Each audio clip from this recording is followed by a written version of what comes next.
Hi, I'm your host, Scott Dr. Jix Goldfine, with another edition of Where'd You Get Your Funk From?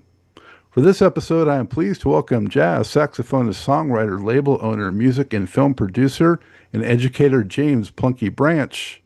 Since the early 1970s, he has led his band, originally known as Juju and today as Oneness, through some 30 albums and hundreds of performances throughout the world. He has been on bills with stars like Patti LaBelle, Ray Charles, Earth, Wind and Fire, and Frankie Beverly and Maze, served as a studio musician for The Cosby Show, and has appeared on several avant-garde jazz albums. His latest 2025 album is called Made Through Ritual. Plunky, thank you for being here. How are you? I am great, and it's very much my pleasure to be with you. Fantastic. And where are you today? I'm in Richmond, Virginia, in my home, in my office.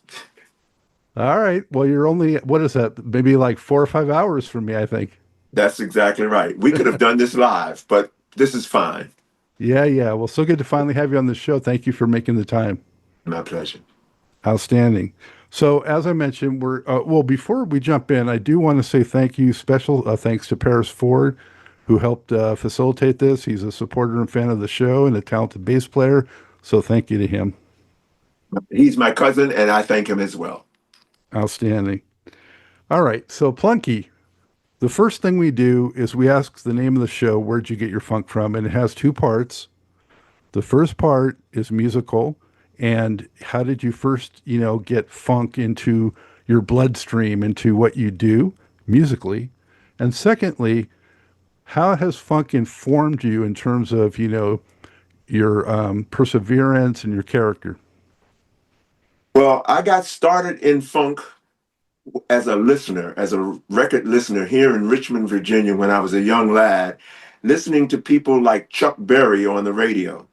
But my funk also is informed primarily by James Brown, who was the first person I ever saw live at City Stadium. I don't know the exact year, but I was quite young, and I was infected by the funk thereafter.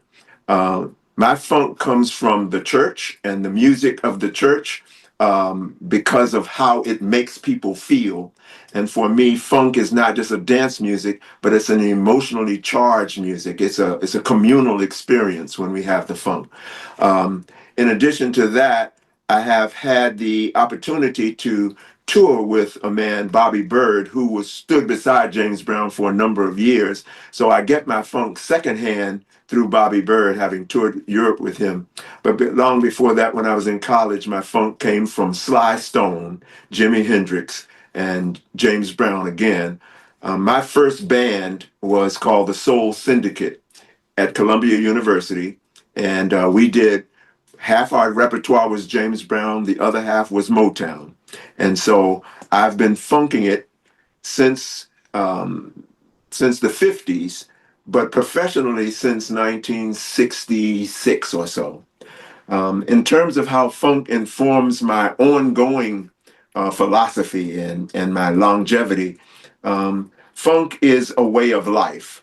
I neglected to say the name George Clinton, which for me it's impossible to talk about funk without mentioning his name, because he infused the name of his group with as the Funketeers and P-Funk All-Stars. He inspires me because he is 80 plus years old and still going. So his longevity speaks for itself. And I get the inspiration from people like him and also jazzers who continue to groove into their later years. Maceo has retired now from performing live, but again, if we're going to talk about the funk and jazz funk and saxophone specifically, then Maceo is at the top of the list in terms of funking up the sax. Yeah, it's my all-time favorite sax player there. I played alto coming up myself, so he's a hero for sure. Yes. In Africa, they would say, you know. Well, so Plunky, thank you for that. What first brought you to woodwinds, though? As a kid. Yeah, that's an interesting thing. When in Richmond Public Schools, everybody took song flute in the fourth grade. And everybody took basic little music lessons on this little song flute, which is basically a plastic recorder. And my teachers thought that I showed some proficiency on the song flute, and they encouraged me in the fifth grade to join the band. And my first instrument was the clarinet. I played the clarinet through middle school. Um, I wanted to be in a band outside of that, and in a rock band or a soul band or a funk band, and you don't find many clarinets in those bands. And so I wanted for a long time to switch to sax. But while I was in school, I played the bassoon, the oboe, the timpani drums, and so I showed some proficiency in music. Eventually, I did. When I got to college, I was finally able to graduate to the saxophone, and I primarily play the tenor and the soprano sax, though I do dabble with the alto, some sopranino. Never the baritone; it was too big for me. You know, when I was in grade school, I wanted to play clarinet, but they had too many, so they steered me to the sax, which I'm ultimately glad about. But I heard that the clarinet, you know, it's like a walk in the park to move to sax because clarinet is harder. Yeah, I think that's right. The sax is the right instrument. I mean, excuse me, the clarinet is a good instrument to start on. First of all, the fingering on the clarinet is twofold. When you hit the register key on the clarinet, it doesn't go one octave or 8 steps. It goes 12 steps. So that means you're learning all of the fingerings for all of the woodwinds between those two registers. And so the clarinet is an excellent instrument to start with. But you don't get many gigs in funk music on the clarinet. No, no, I know Tom Scott. He started in clarinet as well, another great sax player. Um, so, yeah. Did you have a lot of music in the household, though? Was it a musical family you came up in? Not so much. Though I have to say, my father gave me my start in jazz. It was my mother who gave me my start on the clarinet. She also gave me piano lessons when I was like 7 or 8 years old. So she encouraged me to use music, though I think they thought of it as a pastime. My father, when I was a early teenager, joined, this will be a throwback, joined the Columbia Tape Club, where you paid some money and then you like subscribe, and every month you get to order some recordings. Well, he ordered people that he liked. He liked Johnny Mathis and Andre Castellanos and all that. And once he got finished with all the things that he wanted, he let me order records, and I know that I ordered Miles Davis, John Coltrane ballads, Dave Brubeck Take Five, and records like that from the Columbia Tape Club. And that's how I got started listening to music. Otherwise, it was just the AM radio in our house and church on Sundays and my piano lessons from my church organist. Yeah, that brings back memories. So, those of you who only know streaming nowadays, back then they would say, you know, you pay a penny or a nickel or whatever, you get like 13 picks Yes. at first, and then you get a pick every week or every month or something like that. Yeah. That's exactly right. You could do it as albums or you could do it as tapes. And my father also had a 4-track tape recorder and reel to reel, and we would order those albums on tape. And again, that got me started working with a recorder, a tape recorder. Eventually, fast forward on that recorder, and I'm in studios dealing with reel to reel tapes as I progressed in my career. Now, your brother plays bass, right? That's So, correct. at what point did you guys start, you know, playing together? Not till after I finished high school, excuse me, finished college and came back. One of the time I went to Columbia University in New York, but I would come back on weekends, some weekends to visit home. And one of the times I had bought a bass for myself, an electric bass, and I gave it to him. And one of the times some months later, I came back and he was actually playing the bass. He's always been a visual artist as well. He has done a number of our album covers. So he's the principal visual artist and he's the bass player for me for all those years. From the stage, I always say he's been playing with me these 50 years because he has to. He's my younger brother and he has to do what I say. Yeah, you killed two birds with one stone too with That's that the one. And then it goes further because he influenced our first cousin, Paris Ford, to pick up the bass. They are both named Philip.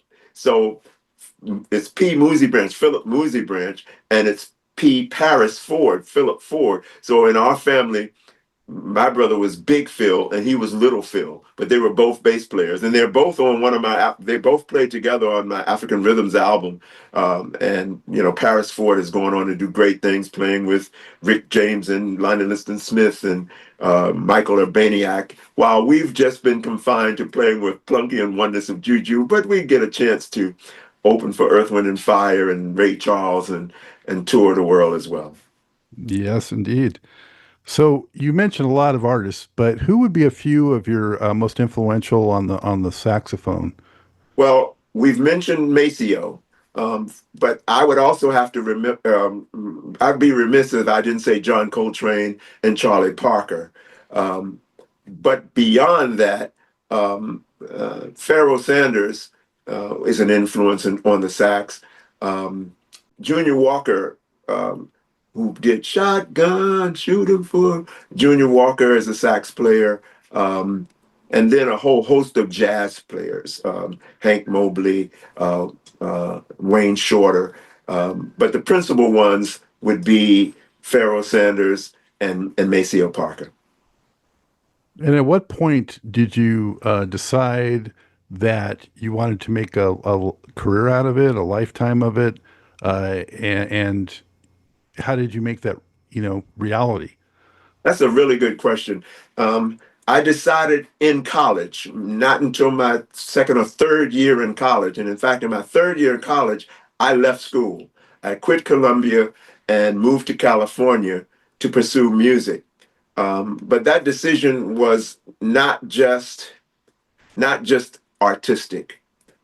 I grew up in Richmond, Virginia, a home base for DuPont Chemicals, and their slogan was "Better things for better living through chemistry," and that's what I thought I was going to be. I went to Columbia to be a chemist, but once I got there, I found out that during the Vietnam War, scientists and chemists were being recruited into the war machine, and I didn't want to do that. And I also found out it's studying that science wasn't the only way to make things better for people. I learned that the humanities and the arts could do that as well. And I found that music could be a catalyst for getting people together and rallying people. So I was able to combine two of my loves, music and political organizing, in one career. And so I've used my music not just hopefully to make people happy and also to make people groove and feel the funk, but also to hopefully encourage them to do the right thing, to organize themselves for political gain, for to advance the culture. So that decision was made 1968, 69, when I moved to San Francisco to say, this is what I'm going to do, and I won't quit until I get it done. And so I met a man, Ndiko Aba, who is a Zulu from South Africa. I played with him for 2 years, and he taught me about African music. And I learned that in African music, you judge the value of that music, the beauty of that music, not just by its polyrhythm and its funkiness and its grooves, but you also judge it by the positive impact that it has on the village or the community. And so, with that lesson and an attention to Black culture, set me on this path that I'm still on today. And were your parents supportive? That's a good question again. Very much supportive of my music, though they would have rather me do something that they thought would be an easier path for me to, quote, make a living. They were not so endeared with my politics, which was quite radical at the time. It wasn't radical in San Francisco or New York, where I was residing, but it was very radical for Richmond, Virginia. And so they had a certain fear, because at one point I was on the wrong side of the law based on my political activities. I was doing things with the Black Panthers and other radicals of the time. And so my parents were very much fearful for my well-being. But they adjusted and I survived. And they in later years became very, very proud of the things that I have been able to accomplish, particularly in the realm of arts and culture, because I've not just done the music as a performer. I've also I was the program director for the local arts council for this region. I've done some things with the National Endowment for the Arts. I've taught at two universities here in Richmond, VCU and Virginia Union University.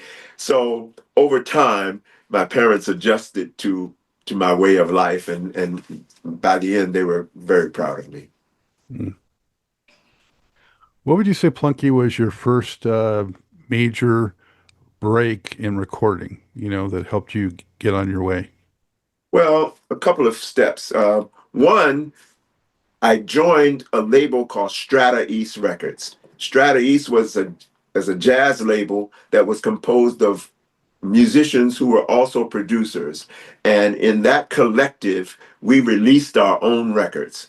Um, as opposed to signing with a record company that wanted to take up to 90% of the proceeds from our recordings, we reversed that at Strata East, and the artist would get 85% and the label would only get 15%. Well, that business model wasn't quite sustainable, but that was a major break for me because other people on that label included Pharoah Sanders and Clifford Jordan and a whole host of jazz musicians from New York. But it also included some names that your funk people would recognize. M. Toomey and Gil Scott-Heron, among others, were on that label as well. And so a couple of years in, I joined that label in 1973, but in 1975 we broke off from that label and created my second step in terms of recording career, or when we formed Black Fire Records. I formed a label I formed with Jimmy Gray in Washington, D.C. And that was a major step for me because we put out an album called African Rhythms. And we were based in Washington, D.C., and there was a major FM station, WHUR, who used African Rhythms as the theme song for their daily news show called The Daily Drum. And so you can imagine what a great boost that was in terms of promotion to have your record played every day at certain times of day for the news. And so that was a major step. Then I'm continuing to say in 1980, we released a record called Everywhere But Loose. And it was an underground success when a DJ, Larry Levan, in New York, would play that song at the Paradise Garage, and also when he would play in DC and in Chicago. And so that record was an underground hit or a dance hit in the dance clubs, and a label, Sutra Records, which would become a subsidiary of Buddha Records in New York, came to us and said, well, we want to reissue that single, Everywhere But Loose. And then they eventually licensed the whole album from us and changed the title of the album to Everywhere But Loose. And that was a major step for us. Then, if you're not bored, I'll fast forward. That was in 1980, Well, 80. I have some songs I want to talk to you about during the Black Sure. Fire period. So, All right, let's do that. yeah. I'm ready. So, indulge me on some of these, okay? If we go back to 76, Plunky, and, that title track, African Rhythms, which you mentioned, Yes. I feel like, who knows who influenced who, but it had a little bit of like a Cool in the Gang, what Cool in the Gang was doing at that time, that kind of feel. Yes, And I sure, don't know if that absolutely. was an influence. So I wanted to mention that. For me, that's, one of my favorites on there. Also, the track Pooh 2, which is really funky too. Yeah. Well, yes, Cool in the Gang, I would count as an influence. Remember, I was in New York in those years, and Cool in the Gang was a funk band that used horns, and yes, so they have been a continuing influence. I've even covered some of their recordings. I do a go-go version of Jungle Boogie and whatnot. Kool and the Gang is a definite influence. But that song, buried in that African rhythm song, is a beat that came from James Brown's The Big Payback. You wouldn't necessarily hear it, but I fashioned that bass line rhythm off of James Brown's The Big Payback. Um, his song goes dunk dunk, and the bass line, and I had my brother do a bass line on that same rhythm. He reversed the tonality. He did dunk dunk dunk dunk dunk instead of dunk dunk, and so James Brown was an influence for that song. And the song Putu is intentionally funky, and it was named after Moosey's daughter. Her nickname was Putu. So, Okay. Yeah, the Payback, that's probably, well, certainly up there is one of my favorite James Brown songs. mine too, obviously. I love James Brown. And then we shift to 76 with the Space Jungle Love album, Space Jungle Funk, like really deep jazz funk. And I mean, it's like over 9 minutes. I mean, very cool stuff on that one. Yeah, a quick couple of stories on that. That was my attempt at going on the path that Miles Davis had set a few years before with Bitches Brew and the records that he did in the 70s that were a fusion of jazz and funk. And so I was trying to do my space funk, my Sun Ra influence. I've always wanted to be as far out as Sun Ra and as funky as James Brown. I sometimes say coming to hear me is like coming to hear John Coltrane or Pharoah Sanders with George Clinton. It's a different kind of blend. But in that particular song, I'm using all these electronics on the saxophone with effects, with guitar effects. And an interesting thing, when we were in the studio recording, Pharaoh's band was recording nearby, and his piano player at the time was Joe Bonner. And Joe Bonner wandered into the room where we were doing. He said, "What are you guys doing?" And he listened for a moment. And to make a long story short, we got him to play on that song and a couple of others on that album. And he just added so much to it. So sometimes things are serendipitous. We didn't know he was going to be there, and he didn't know we were going to be there. But it was a great for us because he helped make a great record. For sure. And then 78 with the who are the Space Rangers? Because that Plastic single, very P-Funk influenced. Absolutely. Yeah. Um, yeah, the P-Funk, it was like we were doing what we saw George Clinton do, meaning it's the same band members with a few additions or a few subtractions. It's like a subgroup of Plunky and Oneness of Juju, and it's my brother Moosey taking the lead. He wrote that song, and you're so right. You have such a great ear. It was definitely a P-Funk influence. Legend has it that George Clinton, one of his times coming through Richmond, heard that song on the radio and really endorsed it as a funk thing. A couple of people in George Clinton's band were from Richmond. Jerome Bigfoot Braley is from Richmond, and Larry Hextall, the Sir Nose the Funk, they're both from Richmond, so they knew us, and they're great friends, and so they had George listen to it, and he said it was true funk. It didn't have a three on it. So, Have you ever had conversations at all with George Clinton? no, not well. I can't say. I was going to say no. We played on the bill with him in Roanoke, Virginia, some years ago. And here's my conversation with him. We were opening for him, and he and some of his band came out on stage while we were playing and danced a bit, which was kind of an endorsement. And my conversation with him afterwards was just to go shake his hand and thank him for all that he had done. And he was very cordial. He was getting a massage, and I learned from him that's a great thing to have. It's a massage before or after your gig when you get a certain age. So Did you ever meet James Brown? no, the closest I came was Bobby Bird. I toured with Bobby Bird. It's like one of those things where I can't remember. It was either a book or a movie, something like 20 Steps from Stardom, where you're talking to people. They were talking to people who were side people or background singers. And so I didn't meet James Brown, but I met Bobby Byrd. And Bobby Byrd was the person who brought James Brown into the flames and sort of discovered James Brown. And Bobby Byrd wrote Sex Machine and a couple of others of his hits.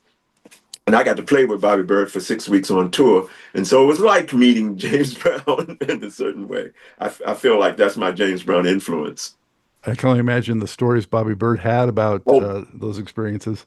some of them I can't retell, but you're absolutely right. And Bobby Byrd, when he was on tour, his wife Vicki Anderson, who had been a part of James Brown's entourage as well, they met in James Brown's band, and they had very many stories. Some of them horror stories, some of them quite delightful. But yeah, lots of James Brown stories, from flying on his jet to all kinds of escapades. So yeah, he was quite a character.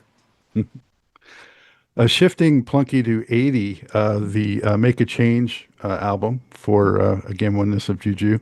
Sure. A few tracks on that one. Higher, had a prominent female vocal and was funky. I definitely hear some JB influence on that one. And you already mentioned Every Way But Loose. Real like party chant, kind of funky jam. Yes. Both those songs, you're again, Higher was a combination of James Brown and Sly Stone. You may remember Sly Stone had a song whose lyric was principally around this idea of higher. We tried to make ours inspirational as opposed to anything that might imply drug higher. We were saying higher, it's time for us to reach higher, to go higher, to be more, to be better. And so, yeah, those influences are there. And Every Way But Loose was meant to be a party song. It was like a Kool and the Gang kind of, in that the bass line is just repetitive. It's a you're being brought into the groove through the bass line, and it was meant to be a party. In fact, we partied in the studio. You may hear a party track in the original version of several of our songs where we were trying to let people know that it was all right to dance to this kind of music. Now, you would say, yeah, people knew you were going to dance to Kool and the Gang and James Brown. But again, with our twist to it, with our political and cultural twist, we wanted to make sure that that party aspect wasn't lost. So sometimes we'd be as overt as to have a party in the studio recorded so that you'd have those sounds as a part of the record. Clearly, we weren't the only ones to do that. Marvin Gaye did that on one of his hit songs as well. This idea of having a party and having that as a part of the soundtrack. So let me ask you this, Plunky. How would you reconcile, you know, bringing forth a serious message versus a party message in what you were creating? Well, I don't think it has to be either or. And if that may be the point of my career. Um, The song African Rhythms has a simple lyric. It says, African rhythms make you clap your hands. African rhythms make you want to dance. And then the hook said, the bridge says, let the rhythms take you to the truth, Mother Africa. That's a relatively serious message. It's a cultural reference. It's like calling us to our past and to say African rhythms is what make us dance. But it doesn't mean that you have to sit and listen, and it doesn't mean you have to sit with a dour face. You don't have to be so serious to get a serious message. And so that's sort of the point of my music. So I don't have to reconcile it. I just have to make sure both things happen. That people have a good time, and that they still get a serious message. Yeah, to me, I think the best of both worlds is, you don't have to hit them over the head with it. You kind of work it in there. And if the groove is happening, it's just that much more icing on the cake to also have a positive or important message. I couldn't agree more. Yeah. Shifting to 84, the Electric Juju Nation record with Get Your Head Together, very funky. To me, hearing influences like the Headhunters kind of stuff. Yep. Well, that's exactly right. That's on point. That record is in two halves. One half is called OOJ, which is Oneness of Juju. The other half is called VT, which is Vertania Tillery. So on the one side, the Oneness of Juju side, we're being exactly as you say. We're doing a headhunters kind of jazz funk. And on the other side, we're featuring our, at the time, new vocalist, Vertania Tillery, who had very much like a Phyllis Hyman kind of influence voice. And we were doing this mellow R&B or soul. And those two things aren't far apart. The idea of funk and soul or R&B, they are part of the same branch of the same tree. And so you find us morphing, never, not to leave it, but to morph a little bit further from straight ahead jazz to a more commercial sound. And I don't mean commercial in any way as a denigration of that music. We were looking for audience. We were looking for a way to continue looking for, and that record was the first record that wasn't on Black Fire. It was on Name Brand Records, NAME, which stands for New African Musical Enterprises Brand Records. That was the first record under that moniker. Which is yours. Yes. And that must have been equal parts, probably exhausting and exciting to get that off the ground. Absolutely. You know, it's a reason why some artists don't do the business side because they're really two full, or didn't at the time, two full-time jobs. Now it's a little bit more common for an artist, an individual artist, to take on the roles, or at least some of the roles that a record company would do. Many artists these days, younger artists particularly, do social media marketing, and that means they are responsible for promoting their songs. Radio still exists, of course, but early in my career, radio was almost the whole ball of wax of how you got a song heard. Remember, I talked about in 1975, WHUR playing African rhythms every day. That helped break that record. If you fast forward to 2006, I had a song called Drop, and it was played by a man named Michael Baisden. He was a syndicated DJ on black stations, and he played that record for 6 months on his show. He claims it was the only jazz record he ever played, but it's a funky instrumental. But nowadays, radio is not the only way to promote music. People promote through social media and the various platforms.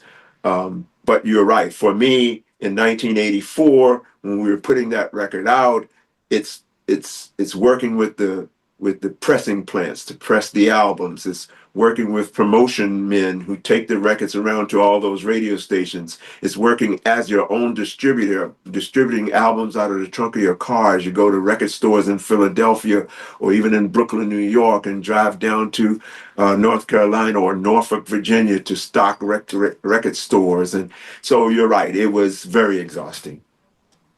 Well, that was a great bridge you did to the drop because I was going to mention after the record I talked about previously, you did a lot of records in your own name, Yes. and on that label. But shifting to 2006, because you got notoriety with that song Drop, there were a lot of like great funky tracks on that album, Cold Heat. Hip, Skip, and a Jump, Getting It Right, Yeah. with also a great like lead guitar in that one. Yeah. And It's You, some nasty down tempo funk on that record.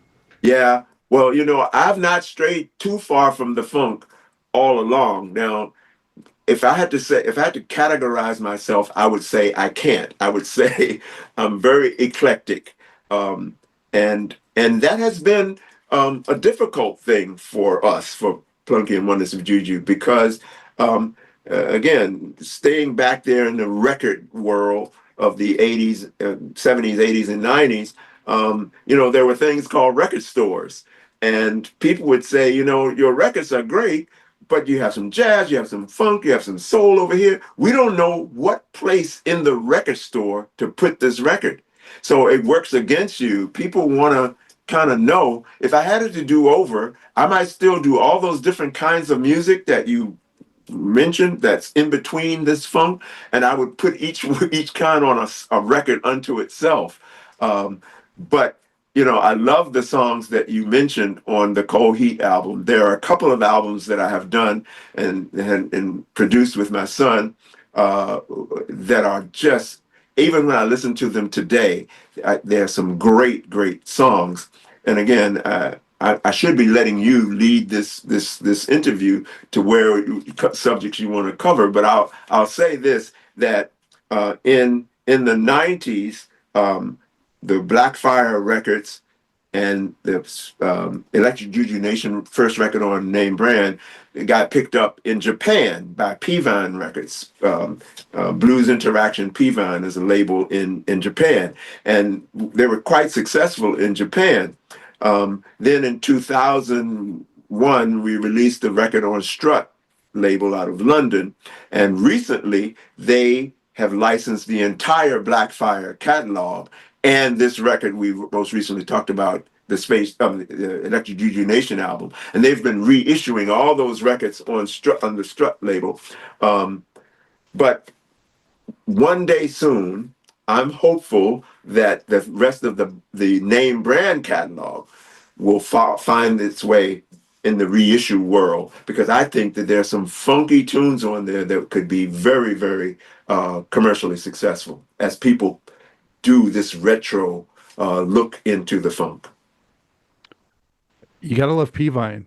Even like during some of the really lean years of '80s, '90s, being a P-Funk diehard like I am, a lot of those records weren't, on CDs for a long time. And P-Vine not only would do a great job mastering them and pressing them, but the packaging was great. And I mean, they really had respect for Well, the art form. absolutely right. In Yeah. fact, they resurrected Blackfire because we had gone down, we had run out of money, to be frank, and couldn't produce anymore. And they resurrected that catalog first. And then now Strut is doing the same thing. Strut Records out of London, I would make the same exact kind of description. They put so much care into the reissue. They reissued them like historic gems, not just throwaway stuff in some bin in a record store. They treat them like works of art. They package them great. They put the history in the sleeve notes to give you all this background information. And so they've done a great thing of resurrecting the Blackfire label. Just today, I saw that they reissued a box set of Sun Ra records, but they do African records, jazz records, and some funk records. So I'm hoping they'll do the rest of mine as well. Man, I'm glad that there's a world out there beyond America with some of this stuff. Absolutely right. I wanted to jump to 2011 and mention Plunky on Fire because there was a lot of fire on that. Too Funky for Words, Connected, and then you had Too Funky with Words, which added some rap to it. Yes. A couple of things. That record is called Plunky on Fire. And not everybody realizes that it's a double entendre there. My son's nickname is Fire, and he co-produced that record with me. In fact, he did almost all of those tracks, the basic rhythm tracks, he did. And then I put the words or the horns or the melodies, and we worked together. So it's called Plunky on Fire tracks. So that's what that's about. And that begins the bridge for me working with him and other young producers. Because sometimes when I'm interviewed these days, people ask me, oh, how do you keep so fresh? Or how are you able to keep your energy up? Or how do you keep finding new inspiration? Well, one of the ways is for working with younger people. And they keep me up to date. But at the same time, the young producers spend a lot of their time, going back through the bins and finding what they used to call rare grooves, things that weren't necessarily big hits, but had strong grooves. And they'd find those grooves, sample them, and remake them, give them new life. And so my son, some of his friends, and some of the other young producers use my catalog in that way. They go through the catalog, find my old songs, find little bits and pieces, sample, bring them back to me and say, okay, now how can we update this? And in fact, we talked about the 2006 record Drop. That record started out to be a remake of African Rhythms. My African Rhythm song, we wanted to update it to that time, but the rhythm track was done by a young producer, Danger Mouth. And Danger Mouth is my son-in-law, so it's always a family affair, right? The rhythm track was so funky, we didn't need the African Rhythms lyrics to it. So sometimes the funk just finds its own way. And sometimes we use it with lyrics. Sometimes we don't need the lyrics. Sometimes the groove is so strong, it'll make you move. It'll funk you up, whether you like it or not. That's what it is. Yeah. Um, well, tell me a little bit about your son coming up, in the environment that you had such a musical, environment. And uh, did he gravitate towards it right away, or did he kind of come around to it? Or I think he sort of came around to it, but you have to, you should understand, one should understand that I have a studio in my house. So when I was growing up in this music, and even after I finished going to college and was doing this recording and way back in the 70s and all that, we had to pay per hour to go into a studio. And so it was a major undertaking to record, whether you're recording a jazz record or a funk record or whatever, you had to pay by the hour, and it could be quite costly. One of the things that I did was reinvested the money that I made into a studio. That's not so uncommon today, but back then it was rare. And so my son has grown up in an environment that we have a studio in my house. Also, my son, his name is Jemiah. His nickname is Fire. We call him Jemiah Fire Branch, but he is quite talented in his own right. Um, all of us on this planet have certain assets or defects, and one of his assets is that he sees and hears things quite differently. But that is very much an asset when you're looking for new innovation, because he has a different perspective and doesn't see things in an ordinary way. And that's just a great thing for me to be able to rely on, because he has a unique way of seeing music. In fact, without exaggerating, he plays in 5 bands now. And he plays electronic percussion primarily, finger drumming, if you will, producing with samples, producing tracks with sequencing. That's what he does. But he has such a great perspective on the groove that I'm fond of saying there's almost any kind of music you can imagine. He can add something to it, whether it's effects like a DJ or different nuances to the groove. And so people use him in that way. He's quite the producer. But I can't remember him starting. I was going to say, I'm getting ready to counteract myself. He and I did our first gig at his school in elementary when he was maybe in the 1st grade or maybe even kindergarten. He had a set of drums and I played sax in an auditorium full of kids. So he did have an early start. I just didn't remember it in that way. and how many kids do you have? I have 2. My daughter is a part of my management team. She's married to Danger Mouth, who was one of the, who produced the record for Aaliyah, who was a big remix of which was a really big hit. He's in a group called the Super Friends with Mad Skills.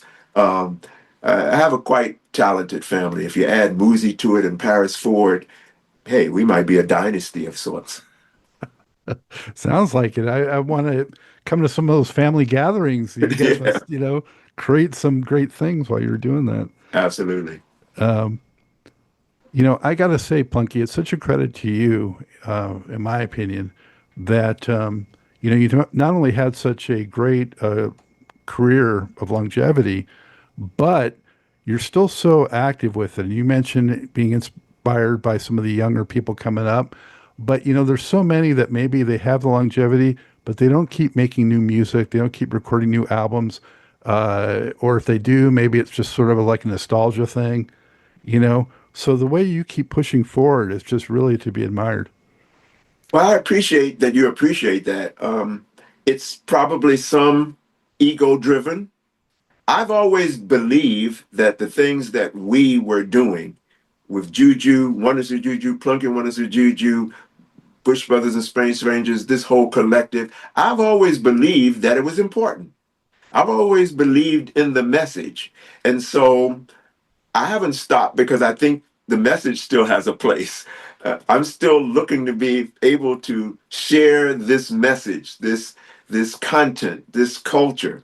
Um, I've also been fortunate because I'm just a guy from Richmond, Virginia, but I had a chance to tour all over Europe with Bobby Bird. I've been to Africa several times, been to Cuba to make a documentary on Cuban Afro-Cuban music, been to Brazil to perform at Carnival. Um, and then on top of those experiences, um, people have discovered my music. There's a quick story. Jay Dilla, who's a hip hop producer who's passed away, young man out of Detroit. He remade my song African Rhythms on an album called Welcome to Detroit. And when we heard the record, we thought he had sampled it. So we got in touch with them to say, hey, you have an unauthorized sample of my music. They said, no, we didn't sample it. We re-recorded it. So if we owe you anything, it's for mechanicals, not for an unauthorized sample. And so I said, okay, fine. I said to my team, listen, we're not even going to pursue it. Let those guys use it. There's just some young guys out of Detroit. It probably won't come to anything anyway. Well, 2 or 3 years later, Jay Dilla is at the top of the world in terms of hip hop production. And the epilogue of that story is this little known rapper, J. Cole, recorded using a sample of Jay Dilla's version of my song, African Rhythms. And that little sample on J. Cole's record, don't tell anybody, but in 2015 when this happened, I didn't even know who J. Cole was. But suffice it to say, the epilogue is I made more money from that little 10-cent piece, 2-second sample of Jay Dilla's or J. Cole's record than I made from African Rhythms, the original album. So sometimes you're just lucky. And sometimes those things inspire you to keep going. And I have a zillion stories, but I'll let you ask some more questions. So that's just the way my life has gone. But I appreciate that you appreciate my longevity. In Richmond, Virginia, people call me a legend. And I say two things about that. A legend is always somebody old. And two, it just means that you have stories to tell, Yeah, well, that's a great story and a happy ending. So I like that. Yeah. Especially after, so many artists lost so much money due, when sampling came on the scene. Yeah, really. A lot of them are still chasing it today. Yeah, I had a couple of other, these won't take long while you dig up your next question. I've had two experiences with two rappers. One was Big Pun, who died all of a sudden some years ago, and another rapper who is very important to the culture, KRS-One. Both of them sampled a record from my African Rhythms album. And man, I didn't for African Rhythms. An album called Soledad Brothers. One of the people in my band wrote the song, but they did unauthorized samples, and I made lots of money from their record companies.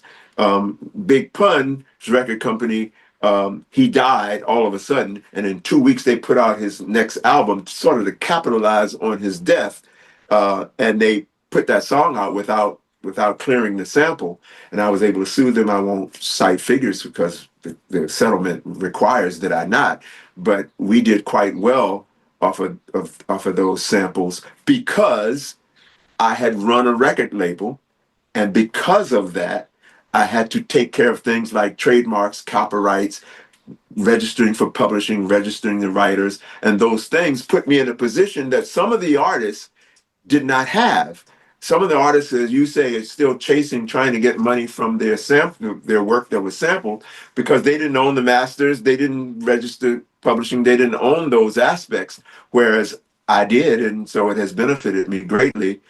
That is the result of the work that we talked about. You said, wow, it's hard work running a label, but by doing that business part of it, put me in a position to capitalize. Now, much of my life, I've been the quote poor starving artist. But every once in a while, something will come around, like a P-Vine license or a Strut license the whole catalog, or more recently, New Balance put out an ad that ran for 2 years, using an Experience Unlimited sample, which was part of Blackfire Records, for which we own the sampling.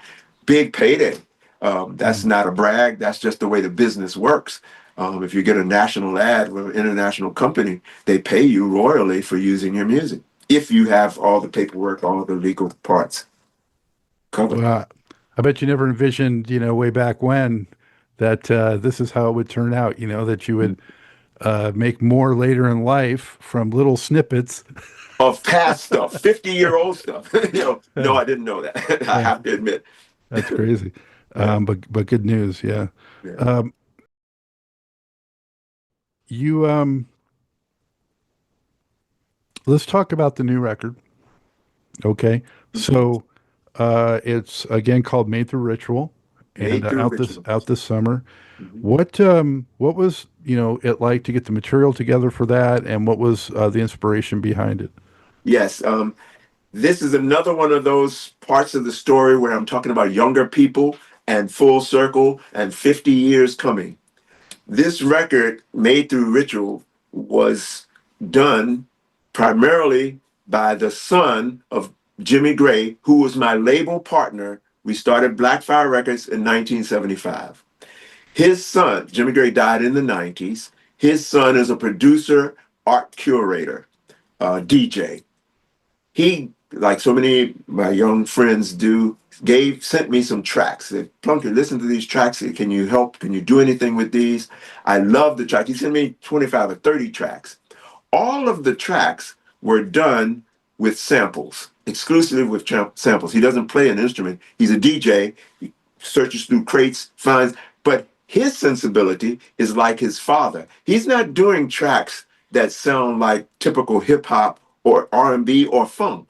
They sound like jazz records.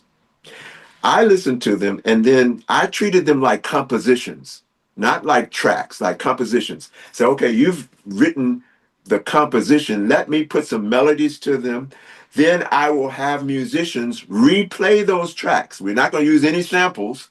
We're going to have live musicians play those compositions, put my melodies on them, put my vocals, words, whatever is required to make them enhanced. And that's what we did to make this record. There are 9 songs on this record. Jamal Gray, Jimmy Gray's son, did 7 of those tracks that were chosen for this record. Another young producer out of Atlanta, DJ Punisher, did one of the tracks, and another young producer from Richmond, B. Bosso, did the first track. And so I have these tracks from these young producers that I re-record. So I don't know if you sense the irony of this. Normally, you take somebody's record, use samples to do records. I've taken samples to make a new record, a new, uh, a new, what's the word I'm looking for? A new homogeneous, a new natural sounding with real instruments. I've gone from samples to real music as opposed to real music and samples. And so for me, there's a kind of irony. You can see I'm smiling. I so like that. And the irony of my original partner's son and my son. I have goosebumps talking about it. I mean, them coming around 50 years later to create this music and me recording on it. And now I'm releasing a jazz record. There wouldn't be as much for you to talk about on this record because it's very much like for me, it's almost like a Blue Note record. It's got a cut or two like Ornette Coleman and Eric Dolphy, these kind of far out jazz musicians, but there's still some underlying funk to it. Almost every song, I could find a way to dance to it.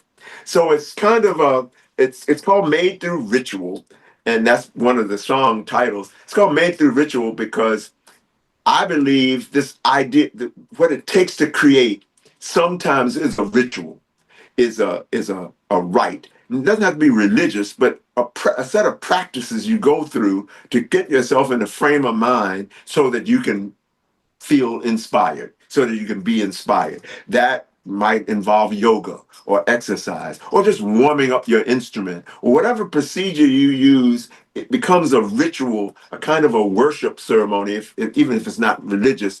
Um, this comes to for me for in African societies, the use of the drums and high energy to find a higher plane. There are some religious ceremonies in the Yoruba culture and other cultures, the Zulu culture, where you're playing the drums and chants and dancing, and it might go on for hours until somebody is so inspired that they feel like they have been infused with the spirit. Sometimes they refer to it as the spirit comes down and rides somebody while they dance or speak in tongues. Well, my original group, Juju, we would play like that for 2 or 3 or 4 hours every day, trying to really trying to learn this music, but trying to get to the point that we could be inspired. That was like a daily ritual for us to find this new level of creativity. So this is modern times. I don't do bembe's anymore. It's not like we play 4 hours of drumming to get there, but it is a process. It's a process. I know you know, but I'm going to say it like you don't. The listener may not know. You may not know that it can sometimes take hours or days of working on a song or working on a track, working on the smallest part of it, of just working on a beat to get it to where it will make people inspired. And so that's the ritual that I'm talking about. The ritual that my young producers had to go through to get the tracks to me, and then me spending what my wife might call ungodly a number of hours at that computer, at the station, tweaking, remixing, reordering, just working, all to have a 3-minute experience of a song. So Wow. Yeah, I was going to ask you, how long did this project take you? It sounds like days a and while. days, days and days. I would say about 6 months, almost daily. And I should be embarrassed to say that. Somebody might listen to this. How could you spend that long on this? Somebody might not like it, but that's what it took. And then after that 6 months of work, it has taken 2.5 years for Strut to get around to releasing it. It comes out July 11th. So sometimes it's a process. That's the ritual that I'm talking about. That whole process of start to finish is the ritual. This record was made through that kind of ritualizing. I don't even know if that's a word. We'll call it a word. Uh, Okay. yeah, I heard the first two tracks, Share This Love and the title track, as you said. Title track is, real nice, kind of cool jazz kind of Yeah, vibe. yeah, Yeah. yeah. Well, I'm glad you're listening. Thanks so much for listening and following up. Yeah. It brings to mind, someone who I've followed his whole career, Herbie Hancock, some of the experimentation that he did with Bill Laswell, like Yes. particularly like into the early 90s, where he was doing some things where they were not really funky. It was like different kind of vibe altogether, but very I'm familiar experimental. with those. And Yeah. then with his Headhunters group, his percussionist, Bill Summers. Yeah, Bill Summers from the New Orleans area, but he lived in San Francisco when I was forming the group Juju. And if he were with me, I've never seen him since that he doesn't remind me that he wanted to join my group Juju because the other two percussionists were great friends of his and they studied together on their Afro-Cuban and Afro-Brazilian rhythms. And I didn't let him join the group because I thought 6 people was enough for the group. And he never lets me forget that because he went on to do the music for Roots and the Headhunters thing. So I'm very familiar with Herbie Hancock and the Laswell things and almost everything he's done ever since Inventions and Dimensions, the straight ahead thing with Afro-Cuban rhythms. And yeah, Herbie, if I didn't list him in my influences because we were concentrating primarily on saxophone players, but yeah, Herbie is a beast. Herbie is a beast. And he's Yeah. an inspiration because he's old like me and still at it. So I like that. Yeah. Yeah. Um, so, congratulations on getting this accomplished. Thanks. And Thank you. would you do it again? I'm going to do it some more. I don't know if I'll do that again because it was just such an arduous process. You talked earlier that if not amazing, it's at least notable that I'm still at it. Let me just say, I've just gotten back last month. I went to Ghana, West Africa, to record an all-star album with Asante and a vocalist, Pat Thomas, and the horns from a Ghanaian group called San Trophy. And we did this record of African Ghanaian high life music. I mean, it's going to be bad. It's Afrobeat, but very rootsy. So I'm still doing that kind of thing. Um, and and uh, and I still have some more in me of this kind of music, but it will probably be funkier this time. This jazz record is kind of a throwback for me. I love it, but I can't wait to get back to the funk. Well, interesting. All it's gone through, all the permutations, and then how do you bring that to the stage? Yeah, yeah, it's going to be interesting. I'm going to call this next batch of shows that we doing. It's going to be the made through ritual shows, and I'm going to use some spoken word pieces, and the band is learning those songs that we've recorded, and they're going to be okay live. They're going to be okay live. We're going to be able to, if you know, the beauty of jazz music is it doesn't have to be exactly the same. You just have to intimate the head, and then where you go, if it's new directions, that's fine. I don't think John Coltrane played My Favorite Things the same probably twice ever. Still my favorite things, but we who like to go see Pharoah Sanders, he could do the Creator as a Master Plan. He could do it up tempo. Or James Brown. We don't have to go jazz. We can say James Brown. I remember seeing James Brown doing stuff as a down tempo, and then live at the Apollo do stuff so super fast you didn't almost recognize the song. So same with George Clinton. But music is like that. Music doesn't have to stay in one place. It's not like classical music. Beethoven and Brahms and Bach went to great lengths to write down every note that they wanted you to play, markings for when to get loud, when to get soft, when to slow down. They wanted the music to sound the same every time. That's not African music. That's not jazz music. That's not funk music. We want the most important thing is not the music and the notes in the song. The most important thing is right now and the feeling. And Yeah. so that's what we want. Amen. That's what the funk, I mean, that's The funk. a core of the funk right there. You know, the groups that go out there and do some of those like cruise shows and things like that, and they're just replicating the songs exactly verbatim. Yeah. It's like that really bores me, you know? Oh yeah, it bores me. And sometimes it bores them. Sometimes the musicians themselves are bored doing that. No, I won't have that kind of boredom because my band will tell you every time I do it, it's going to be something different about it. I'm going to be inspired, and I want that inspiration to inspire them. And I tell them before we go to stage, our job is to have fun, be funky, be ourselves on stage, and that'll instantaneously communicate itself to the audience. So we want that live feeling. We want that live feeling. So even made through ritual songs will find new life. Is there still hope for U.S. audiences in that regard? Because I know you do a lot of stuff overseas. I hope so. You know, I'm from here. And so if I speak about my hometown, Richmond, I travel. I'm blessed to be able to travel all over. I went last month from Ghana to London to do some promotion work on this new album. I get to travel, and I encourage anybody who gets the chance to take that opportunity because travel can expand your vision, your views, not only of the rest of the world, but who you are. Looking back, you get to see who you are. And I often lament the local bands or the people that play um, here and they play the same songs like they hear on the radio. And sometimes I'm a little down about the audience sometimes can be so pleased by that. And I kind of tell musicians it's almost like cheating. If you're gonna play something that's so familiar, yeah, they're gonna groove, but they're not necessarily grooving to this minute. They're grooving to this composition that Frankie Beverly wrote or that Marvin Gaye wrote, and it takes them back to an experience they have previously had. But it's just as important to have the experience now and have new experiences. So, you know, I hope, I know that all our audiences here in this country are not retarded. I, and I don't mean that in a non-PC way. I mean, are not being held back. They're not being retarded in their progression. not all audiences are that. Not all audiences are cruise ship audiences. Last night, I went to see a band called Ghost Note.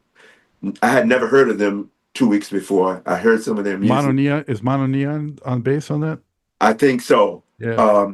But I went to see them last night on a whim. They blew my mind. You would have loved them, I know, just from your taste that you've exhibited. They were funky as I don't know what, almost made me have to cuss to say how funky they were. They were doing James Brown kind of stuff, but tighter than James Brown's band, if you can imagine. Just super fusion, funky music. And only one or two lines were things that I'd ever heard before. They did chant "Make My Funk the P Funk," but not for long. And there was 300 people in that audience in a club, great sound, and they were exuberantly supporting them. And there are any number of younger groups playing what we call new jazz, that's funky, that doesn't rely on rote kind of playing. So there is hope, yes. Excellent. That's why I keep pushing. That keeps me going. Me too. Um, So, there's so much other stuff we could dive into, but we would be diverging and it takes so much time. But I just want folks to be aware that you've done things. You mentioned the Cuban documentary, Cuban music. You've done, things with like the history of the Blackfire Records. I Yes. saw a documentary that was done on you that was great. There's so many other aspects to what you've done. You're really a Renaissance guy, when it comes to the stuff. So I'll credit you for that. Thank you. But if you look back on it to this point, Plunky, what are you most proud of accomplishing with your music career? Hmm. That's a toughie. Um, I guess I'm most proud of my perseverance.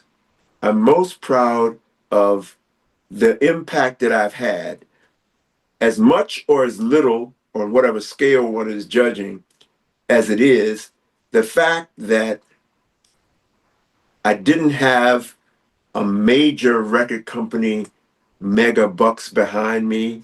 I didn't have an association with a parent or even someone to take me under their wing. That I was able to sustain this for 60 years and still be at it and still have some impact. When I do interviews like this, I'm very proud.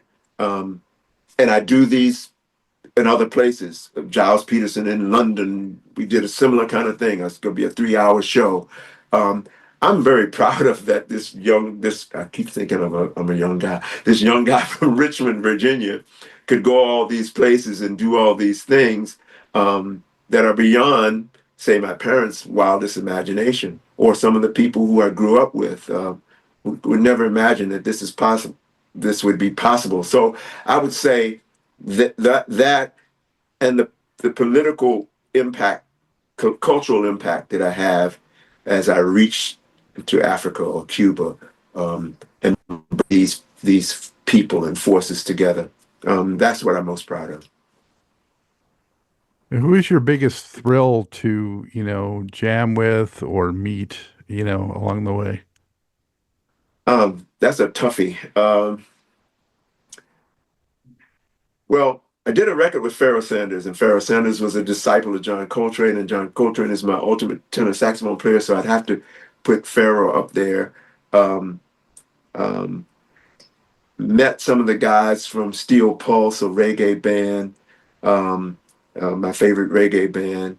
Um, Having jammed with Roy Ayers, um, worked with a group out of Washington called Charisma Production in the 80s, and they booked um, Gil Scott Heron, Hugh Masekela, um, uh, Norman Connors, um, groups like that. And because we were on the same, because they were in Washington, because Jimmy Gray's connection with them with Black Fire, we were on that billing, and we would get to play with do gigs with all those musicians and more.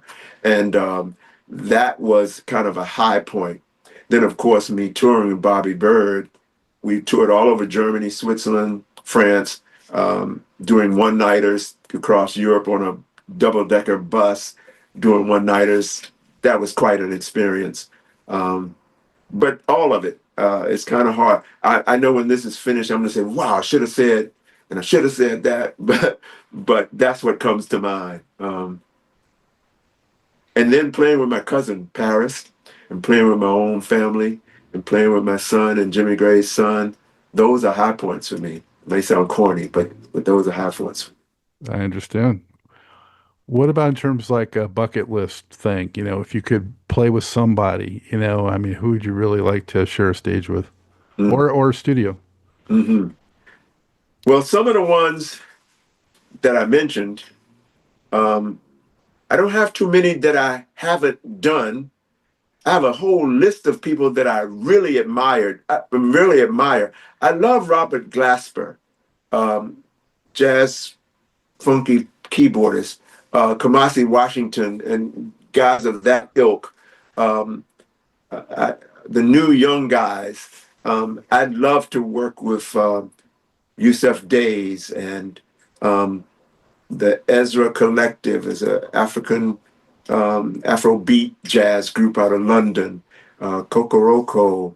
Um, so I'm not naming people, of course, George Clinton and P-Funk and all those masters, but I'm drawing really nowadays to the younger people who are branching out. I guess in some ways I'm like Miles Davis, not that I'm on par with Miles, but same sensibility. I'm more interested in where I could be going in the future than where I might have gone in the past. Do you understand what I mean? I'm still thinking, even at 77, I'll be 78. And by the way, in July 20th in Richmond, we're having Plunky Day, a festival concert at Dogwood Dell for my 78th birthday. My record will come out July 11th, and this will be the biggest record party ever at this 3,000 seat outdoor auditorium free July, a week later. So that's what I'm looking forward to doing. Yeah, I don't blame you. That'll be a blast. It Yeah, sounds like, for yeah. sure. Is there anything else that we haven't covered? Well, one thing I wanted to ask you was, for the viewers and listeners of this show especially, is there anything in your catalog that's really funky that I didn't mention that they should go seek out? Well, I think, you know, you've done a really good job with in enunciating or enumerating the things that I've done in the past. You've done a really outstanding job, and I love your taste. Um, there's an album I was just listening to the other day. I have so many, I can't remember the name. I think it was, there's an album called Got to Be Funky and an album called Drive It, but neither of those are the one. But both those albums have funky things on it. And maybe to me, the funkiest thing I've ever done is Drop. That, what was destined to be a remake of African Rhythms. Um, uh, that to me is sort of those records. Anything on name brand, and my stuff is easily findable. If you Google Plunky and go on YouTube, you'll find a whole bunch of the stuff that you've been mentioning. And I hope that you like to get lost in the music in general, because there's some funky things in there. I'm not even going to ruin the search. I'm going to let you find your funk right in my catalog. Yeah. Well, was it just an accident that Plunky rhymes with funky, or how did you get Just the an name? accident. Just an accident. That name came from my father when I was an infant. He would throw me in the air and say, Plunky, Plunky, Plunky, Plunky. And when people come visit the baby, he said, if you want to see the baby smile, say Plunky. And they said it, and I smiled, and I've been smiling ever since. And I don't think he knew funky was going to be in my repertoire. That's something. It's like destiny right there.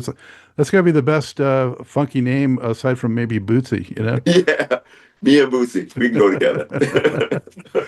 Wow, this has been great. Is there anything else you want to share or plug before we close it up? Well, just that Strut Records is gonna release my all the Blackfire stuff and the new record, the new record, the new record. That's my job to say. The new record, Made Through Rituals, coming out if you like some jazz, and that'll be the gateway for you to go through some of my catalog. You're gonna find some funk. Outstanding. Plunky, it's been a blast.